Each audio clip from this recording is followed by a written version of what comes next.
Le Nouveau Testament nous fait connaître d'autres courants du monde juif.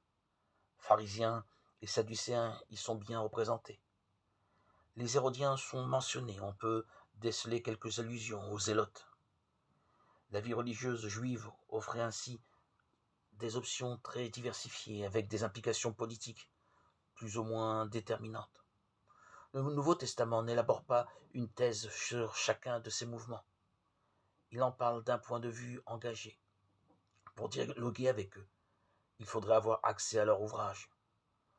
Malheureusement, hormis le cas des pharisiens, il n'en reste que des bribes. Faire justice à leur démarche, c'est se rendre capable de mieux percevoir le choix de Jésus et des premiers chrétiens. Les pharisiens étaient en conflit avec les Sadducéens. Les pharisiens étaient plus liés aux synagogues. La classe était plus populaire et constituait de véritables communautés. Au plan religieux, ils étaient zélés pour la loi et plus ouverts aux idées nouvelles. Au plan politique, ils n'étaient pas collaborateurs avec l'Empire romain. Ils ont de l'ascendant sur les foules, aussi voient-ils en Jésus un concurrent. Quant aux Sadducéens, ils étaient plus proches du temple et en collusion avec lui. Leur classe était aristocratique. Il y avait de gros propriétaires.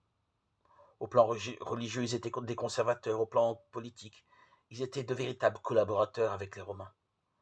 Mal vus par les pauvres, ils trouvent Jésus dangereux parce que troublant l'ordre établi.